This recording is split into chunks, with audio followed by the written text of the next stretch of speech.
Hi, Jeff Shore, author of Be Bold and Win the Sale. We've been talking about how we deal with people who've got some edge, who've got some snarkiness, who've got some nuisances in the way that they're going to talk to you as a salesperson. It's not always fun, but if we remain emotionally strong ourselves, if we have a high degree of emotional intelligence, then we can recognize that's their pain and fear talking. So even though I might be the recipient of that attitude, it doesn't mean that I'm the cause of that attitude.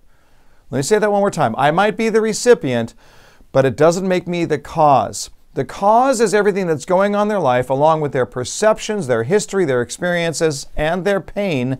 They carry that through the door, and they lash out at me just a little bit. So now we have somebody who says, look, I don't need any of your slick sales talk. What do I want to do?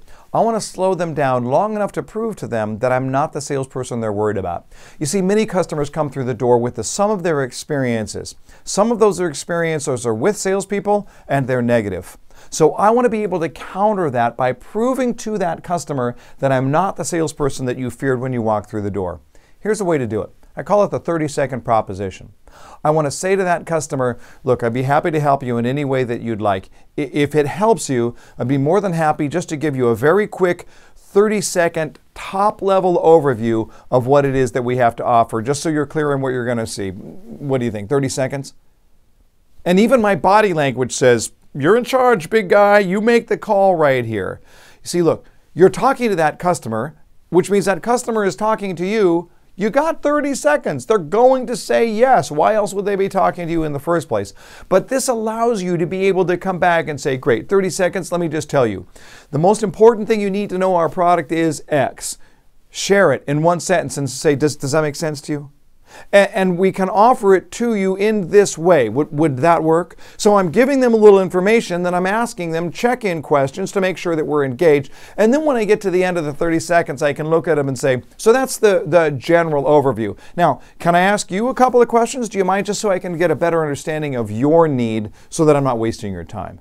Now I can move right back into my sales presentation, which is, of course, question-based, designed to understand the need in order to make sure that my solution is custom-tailored to their problem. So think about it. Think about how you offer that 30-second proposition, what you would say in those 30 seconds to give them the very top-level information with those check-ins, then come back and ask for permission to ask them a few questions. You're going to find that this sales conversation turns around, because you know what I'm trying to do more than anything else in those 30 seconds? I'm trying to prove that I'm worth another 30 seconds of their time. That's all I'm trying to do, is get myself out of that negative box in which they had pictured me originally. Use the 30-second proposition. I've done it many, many times. It works well. It gets people turned around, and it helps me to change their world.